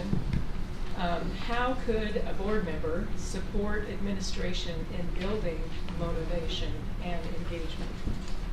And we don't have a lot of time for this discussion, but I would be interested in maybe ways that you're already doing this, or I don't know, if you have some ideas. I think part of it's just making sure they have what they need, right? Like if we have some schools right now that maybe have some positions open that admins are kind of filling in for. And so I think when we can get positions filled and get the right people in place, it allows the admin to focus on important things like this. That's one thing I thought about too, making sure that they have the resources that they need. That's our job. I think too, sometimes admins can't be everywhere at once. They can't be everywhere all the time, but yet sometimes we kind of assume that they are, or that they will be, or that, and so I think whenever there's something that you know about, you know, something good that's one of our students did in the community, or, you know, just something that's meaningful, passing the information on to them sometimes even is helpful, so that they know, I've got this child who's discouraged, or I've got this child who did this amazing thing that's not typically what we would be looking for in the school, but is worth celebrating. I think those kinds of things are helpful for them too. So just another set of eyes and ears for helping them see needs and things to celebrate in the community. Anything else? I think it's really important to support our new administrators because they're going to make mistakes. They just don't have the experience. And when they do make those mistakes and someone comes to us complaining about something, I think it's really important to have really honest, clear, positive communication so they know that we're not there to condemn them. We're there to help them and to support them in every way we can. Yeah. I mean, I don't know about you guys, but Mountain View cluster, we have more change and we have so much change and a lot of new administrators. I do too. So I'm 7 out of my 14 are brand new. Yeah, so I really appreciate Michelle, who is here, you know, my area supervisor, because I'm sure that she's carrying a big load, and I maybe just expressing appreciation is a key thing, especially with these new administrators. Other thoughts? I think anytime you can deposit into that administrator's confidence bank, do it, because there are some withdrawals that happen often, and you know, that third-party validation. You say, I've talked to some parents that were so appreciative of what you did, or I talked to a student, you made such a difference. Just that buoying them up to say you are doing great work, and I notice it, and others notice it, and just be a builder with our administrators. There's enough burners with our administrators that we can be builders. Maybe they don't hear that enough. Yep. Well, and encourage the people, right? Because whenever I get it, I say, I will pass that on. But I love when we are observed. So make sure that you are in your schools and seeing the things that are happening that are great. We do better when we are held accountable. We do better when we have the resources that we need to succeed. And we do better when we celebrate success. So, anyway, in general, thank you very much. And I hope this gives you a little bit of thoughts and ammo for how you can be a better support to the administrators in your area. Thank you. Thank you. Thanks, we will now adjourn until 6 o'clock. The vote will be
And I've been asked by President Clement to conduct this meeting this evening at tonight's board meeting. We're going to go ahead and start out with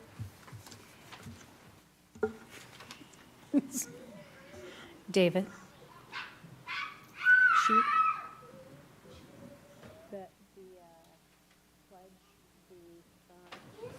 I didn't, thank you. Very good. Need my glasses for a reason, okay. The Pledge of Allegiance this evening will be by Joel Perkins, and then Megan Black will offer us a reflection or inspirational thought. Please stand. I pledge allegiance to the flag of the United States of America and to the republic for which it stands, one nation under God, indivisible, with liberty and justice for all.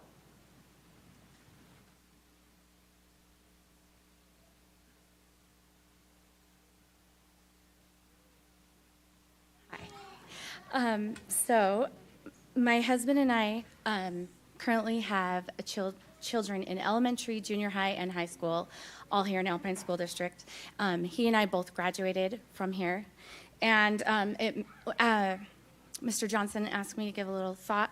So it just got me thinking about my time here in Alpine School District. My dad was the elementary school principal, and then he worked at the district. And now I get the opportunity to serve in my kids' schools on PTA and school community council. And so a quote that I really liked is by Malala Yousafzai.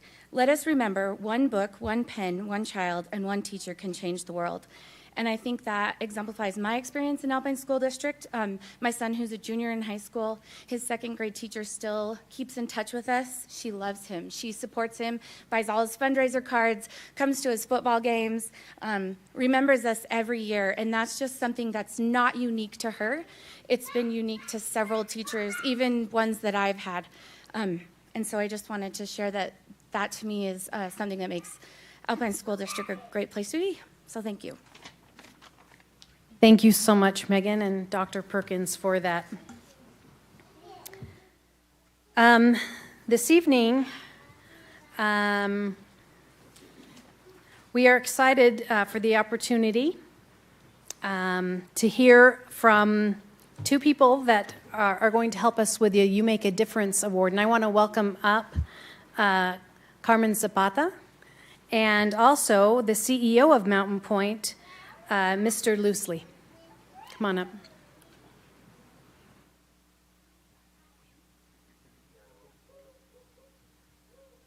Thank you for having us here today. We have a few nominations, and we actually have the nomination write-ups here, so we're going to go ahead and read them out loud, and after I'm done, we'll have each one of those nominees come up and receive the award. The president of our hospital, Kent Loosley, for Mountain Point Medical Center, we're located in Lehigh, will be making those presentations. So the first nominee is one of our amazing teachers, Tony Pinedo.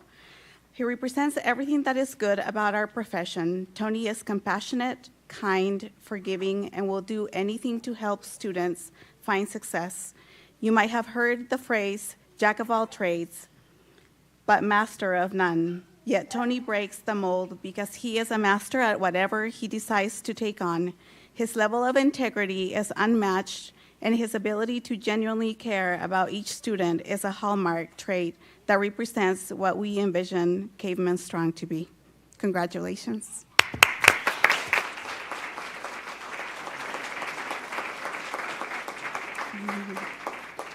We'll have him just stand there, right?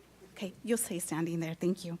The next nominee is Karen Taylor. Is Karen here? Perfect, thanks, Karen. Karen Taylor is an exceptional teacher who deeply cares about each of her students. One might be hard-pressed to find a more gifted practitioner. She is intelligent, devoted, and a true master at her craft. We have been impressed with her genuine desire to help students grow.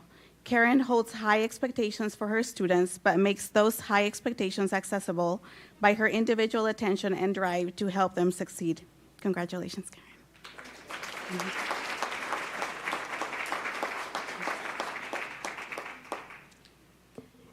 Okay, so those were for our two teachers, our awards for them. And now we have the support for professionals. Angela Vernon, is she Doctor. Hi, Angela. Welcome. Angela Vernon has been an amazing contributor to American Fork Junior High for many years as a front office secretary. Angie is a welcoming and kind individual who handles a variety of different situations with skill and class. She is a delight to work with, and we are fortunate to have such an amazing individual be part of our schools. Thank you. Congratulations.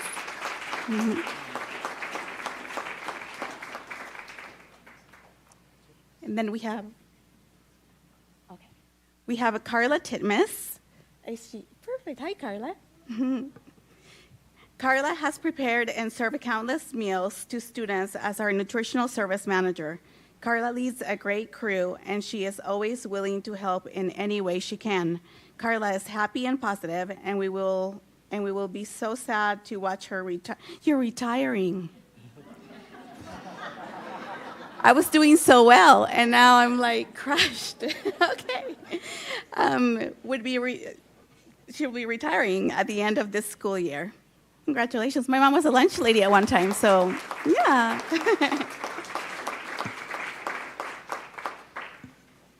Okay, and now for our volunteer section. Lisa Berkland, is she? Hi, Lisa, welcome. Lisa has been a devoted volunteer at American Fork Junior High for many years. Lisa served as a member of our school community council and was also positive and supportive of our school. Lisa has an ability to work through any problem in a positive and productive way and always wanted our school to be a place where every student was successful. Her youngest son has moved on to the high school, but Lisa deserves to be recognized for the difference she made. You make a difference, Lisa. Congratulations.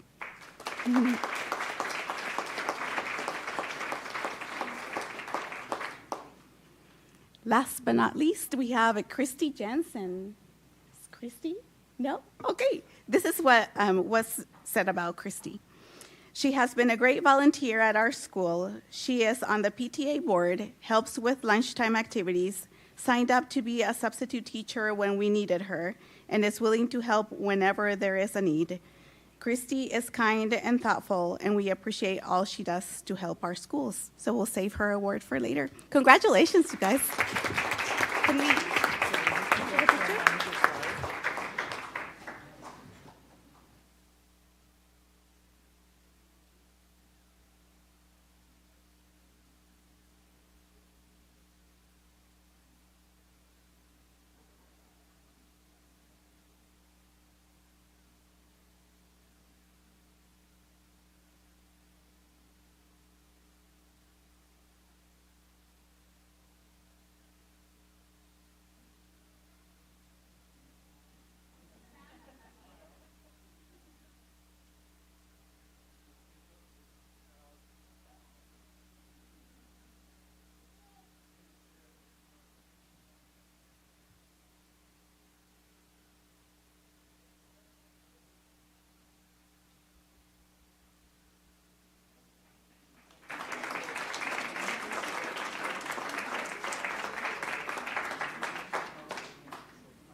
If you happen to be a family member of those that were recognized this evening, would you stand so we can see who you're here applauding, and we'll applaud with you? Please stand. Thank you. We are really grateful as Alpine School District to have a wonderful partnership with Mountain Point, and I just want to welcome the CEO back up. And if you could just share with us, Mr. Loosely, just kind of explain this new partnership and share with our public the new things that we're doing together. Well, at Mountain Point, we believe in community involvement. That's super important, and I'm sure you know that because you're volunteers in as well in serving the community, and those things that really matter to Mountain Point Medical Center, the same things that matter to you. It's the community, it's health, it's education, it's those things that kind of the fabric of community, and that matters a lot. I came from a family of school teachers. My mom's a school teacher. My father was a school superintendent. I didn't follow exactly in the same track, but being part of the community is important, and that's really what we're here for. So thanks for having us. Appreciate it. Thank you so much. And David, maybe you can come up and show us what we have here. Sure. So yes, we just want to thank Mountain Point Medical for their partnership with our Alpine Foundation, and actually just today, those of you who received the coin, they just came today. So we're just grateful for the contributions from Mountain Point Medical to fund these awards. Thank you, David. Thank you, Mountain Point. So glad to have you and Carmen here tonight. Thank you. It's kind of the best part of the agenda is to have some recognitions through the community, like making a difference, and also recognizing other teachers and students. And so I want to turn the time over to Principal Kirk Johnson, if he'll come up and share with us. Oh, there you are. You were right there. Thank you, Kirk. Thank you. Glad to be here tonight. Thank you for the opportunity to recognize just a few of the amazing individuals that are associated with American Fork Junior High School. We have 7 students that we'd like to highlight tonight, 3 of whom are not able to be here because the junior high and high school are hosting their band bash tonight. And when you look for a lot of good people, they're involved in a lot of things. So I'd first like to recognize those 3 who are not here with us. Jay Webb is a member of our student council. He is an amazing example of what it means to be a caveman. He is supportive, kind, encouraging to others, and works hard to do the best he can in everything he does. He is always thinking of others and is just an amazing individual. So, Jay Webb. Emma Knowlton is a great example of being caveman strong. She has been enthusiastically involved in Battle of the Books and genre book groups, helps other students, and this year she jumped in and helped out in the media center. She has become an unofficial after-school aide. Her willingness to help out when she sees a need and participate in school groups and projects exemplifies our respect, honor, and pride motto. The third who is not here tonight is Sterling Diether. He is a great example of a caveman leader. He is heavily involved in our band program. He is always greeting friends with a smile and encourages all to do their best. Sterling is a gifted musician and is an amazing member of the American Fork Band program. Next, we'd like to, am I okay to invite them up to in front here? Levi Paulin, would you come up first? Levi is a 9th grader this year and has overcome some amazing struggles in life and has just shown an amazing ability to persevere. He has fought hard in 7th and 8th grade to work on things, and we are very proud of Levi. This first term, he passed all of his classes and earned all of the credit towards high school graduation. Good work, Levi.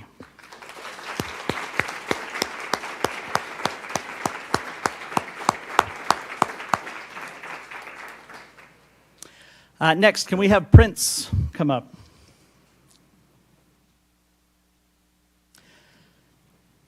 Prince Afu is also a 9th grade student involved in caveman football and was invited up to join the varsity and JV for the playoffs. So he just got here from football practice tonight. Prince is genuine, kind, and a natural leader. We have been impressed by how he personifies the values of respect, honor, and pride. He is a hard worker and someone who exemplifies integrity. Prince is a great example of what it means to be caveman strong. Thanks, Prince.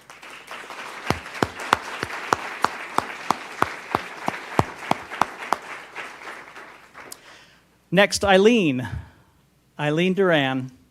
Eileen is the president of our Latinos in Action group at American Fork Junior High. Mr. Pinedo said this about Eileen: "She is one of the most kind and considerate people I know. She is a very quiet leader that pushes our Latinos in Action group to be very successful. I appreciate all she does, and it has been awesome seeing her blossom while serving as our president." Congratulations, Eileen.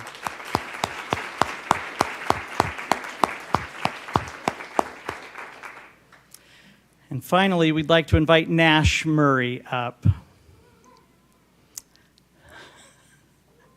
I can't help but look at Nash and smile. Nash is one of our wonderful life skills students at American Fork Junior High, and he is a member of our student council this year.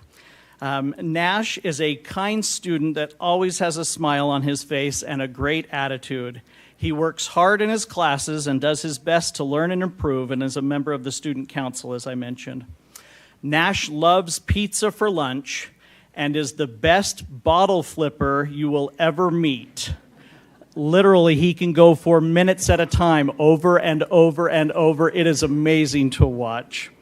We love having Nash at American Fork Junior High School. Congratulations, Nash.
Can we have those that are here for Nash, Prince, Eileen, and Levi please stand?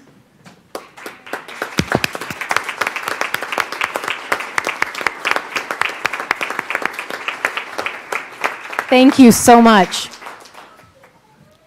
We're in for a treat this evening, and anytime that we can have beautiful music in Alpine School District, in fact, I think we need to make this habitual for every board meeting. It's so lovely. We would like to welcome the American Fork Junior High Orchestra with their conductor, Shauna Smith, who performs magic, and we're so grateful to have her in our schools.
Mrs. Smith, thank you. That was wonderful. That was an absolute delight. Thank you so much, kids. You're all very talented. And we have some certificates for all of you for coming.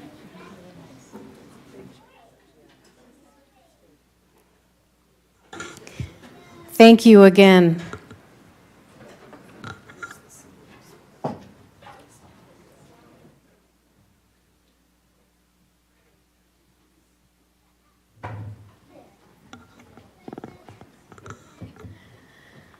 Well, Mr. Johnson, I mean, I don't know what else you can say because we heard some pretty great things about AF Junior tonight. But why don't you top it off and give us a little bit more about AF Junior and let our public know and the board know some great reports coming from your school.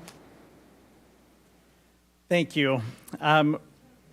We are seeing tonight just a few of the many amazing things that happen every day at our junior high school. We are a large high school. We have about 1,900 students this year. That affords us a lot of great opportunities. We have amazing fine arts programs. We are able to offer 5 foreign languages at a junior high, which is an amazing thing. And we have truly amazing teachers and students. Over half of our students were on the honor roll for first term. It just shows the caliber of people that we have. One thing that stands out to me the most about our school is that we are a true feeder into American Fork High School. It creates a wonderful sense of community in American Fork that all of those students attend the junior high and start there as cavemen and move on to American Fork High and continue as cavemen. We live in a great community. We are a part of a great school, and thank you for the opportunity to be highlighted tonight. Thank you, Mr. Johnson. We've been just amazed at the students and the caliber of people that you brought this evening.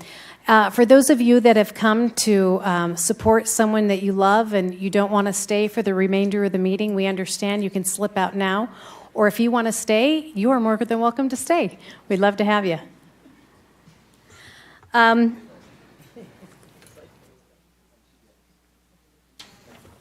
It's time, or for the portion of our meeting, to turn the time over to you, the public. And it's a time set aside for the community comments. And just a reminder that it's not a time to discuss specific personnel issues. Personnel issues are not appropriate discussion items for an open meeting environment. And if you have a personnel concern, we ask that you contact a member of the administration or put your concern in writing and address it to the Board of Education. I wanted to make you aware that we also have comments that are online that some of our patrons decide to do there, and I just want you to know that the board reads those, and someone usually responds. We only have one comment signed up for this evening, and it's Rebecca Spencer. So, Rebecca, if you want to come up and stand right here, you can. Hi, my name's Rebecca Spencer. I feel like I'm among friends here tonight, familiar faces. About a year and a half ago, I started either listening or attending to every board meeting in person. I wasn't here the last 2 meetings because of conflicts, but I have been listening online. And I wanted tonight to give voice to what I desperately hope is the quiet majority. I believe in supporting our children. We in the state of Utah do an awfully great job of educating children with less dollars than many other states in the country. I thank our leadership for that, and I stand in support of the bond. Thank you. I believe in loving my neighbor. I hear a lot of comments at these meetings about social and emotional learning. I believe in supporting social and emotional learning. Our kids need it. There should be places for parents to comment through SCCs and have some local involvement, and I support that, but I'm supportive of moral values of kindness, of inclusion, and of love being part of our curriculum in our schools. I don't know what good math and literature is if you don't have the other basics. And we all, from time to time, need a little extra support. There are concerns around the country with that topic, I know. But maybe here in the great state of Utah, we could fix it and show the country how things are done right. I believe in democracy and civility. I am frankly embarrassed by the parents and the community comments that I have heard in recent meetings. I hope that our children aren't watching. I believe in building and seeking common ground. I haven't always agreed, that's well known. I actually don't agree with everything. But I know that we're here for the kids and that we can find civility and we can stand for the principles of democracy that make our country great and seek common ground and make things better. So I thank the school board and the district leadership team for your leadership, your example. I apologize as a community member for the hate and negativity and the untruthfulness that I hear over this podium. And I just, for those who are listening, out the many on YouTube, right? We can do better, and we should. We're standing here, we're here for the children. Let's set examples for a better future. Thank you. Thank you, Rebecca. Appreciate you being here this evening. If you'll notice on the agenda, it says public comment regarding the proposed bond, and I just wanted to let the public know that we do not have anyone signed up for those comments this evening, so we will continue with the agenda as outlined. I will go ahead and turn the time over to Dr. Farnsworth for routine business. Thank you, Vice President Beeson. Appreciate that. We have 2 items in routine business, LEA-specific licenses and student trip requests, and I recommend that you accept the routine business. I move that we accept the routine business. Second. We have a motion by Sarah and a second by Stacy. Any discussion? All those in favor of the motion, say aye. Aye. It's all passed. Okay. Thank you. Wow, this is going to be a quicker meeting. Superintendent, we have member reports, and do you want to start us off this evening with any reports? I don't have anything particular to share unless the board has any questions. Things are going well. I say I don't have any reports, and then I start just giving reports. So yes, I do have a report. We have completed about 7 of our 9 cluster meetings. Those are meetings where we go out and meet with a teacher rep and an administrator in each school in our 10 clusters. We do that twice a year to get an understanding of concerns that they are facing and how we can best support them. We also take time to hear their celebrations and things that are going well at our individual schools. That's really why we exist as a senior leadership team and a Board of Education, is to support student learning at the schools. And those have been a wonderful opportunity the last couple weeks to be in our schools. I will report generally that morale is up, that our teachers are feeling like students are more engaged, they're attending at higher levels, achieving at higher levels, and just we're getting back to some normalcy, which we are happy about. There are still some challenges that we face with our sub-fill rates and some support professional positions that still need to be filled, but overall I would say that things are trending well in our schools, that our students are engaged, our teachers are pleased with the support that we've given them. What has been particularly noted is just the quality of paraprofessionals that we have been able to attract because of the increase in the salary that the board approved as part of the budget process last year. We heard comments today from several of our specialty schools that they have never had paraprofessionals of higher quality and more engaged than they have had this year. And we appreciate the board and their support, our business team and that recommendation, HR and the work that they did to go through that job study to approve those changes, to give support to our teachers and our students. So my report is there are 2 left, but they've gone very well. It's been a great opportunity to get a pulse on how things are going in our schools and to hear those positive reports. Thank you, Superintendent. Anyone else? Amber? I wanted to give a big thank you to a group that we have stopped talking about a lot, and that is our school nurses. I feel like we talked about them a lot for a couple of years there, but I've been able to volunteer at vision screening for 6 different schools, including AF Junior that we saw tonight, over about the last month or so. And as I've talked to our nurses, they have a big load.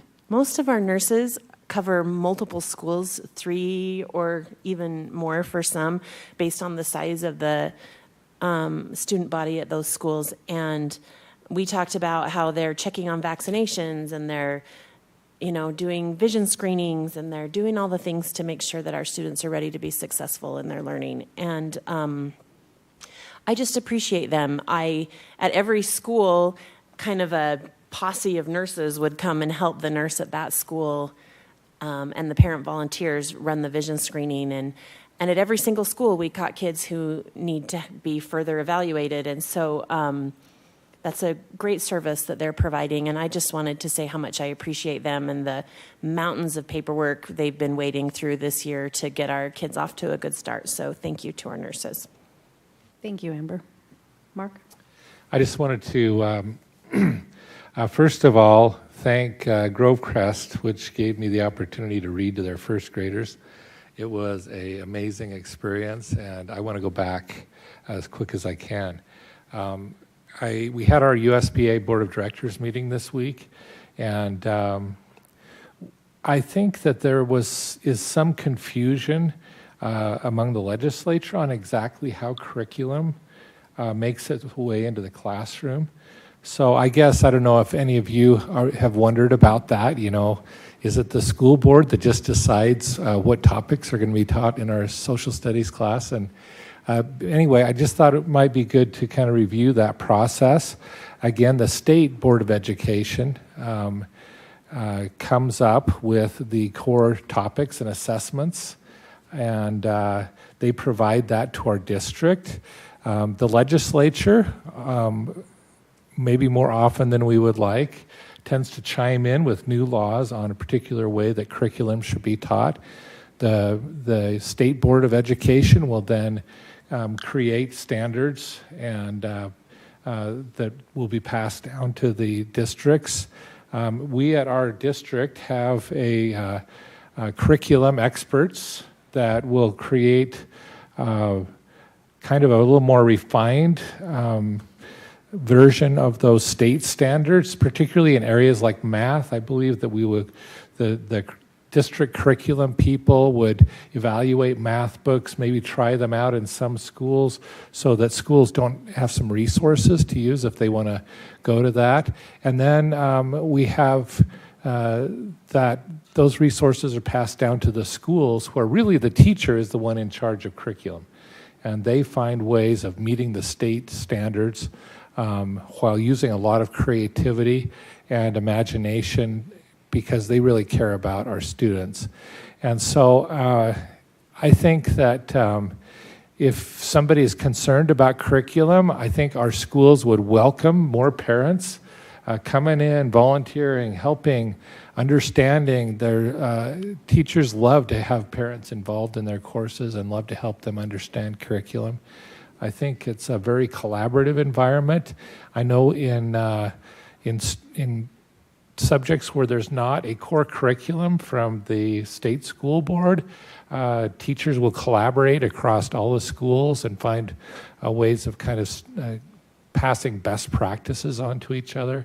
And so anyway, I am probably going to be talking more about this in the future, because I think all of us as a community need to really understand how curriculum works and how we can all be involved in creating opportunities for our students to succeed. So, thanks. Thank you, President. Anyone else? Okay.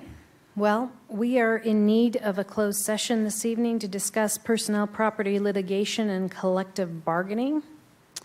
And is there anyone that would like to make a motion to adjourn? I move that we adjourn to closed session. I'll second it. A motion made by President Clement, a second by Sarah Hacken. We'll go ahead and roll call off, starting with Ada. Aye. Aye. Aye. Aye. And that's it. We will adjourn. Thank you again, public, for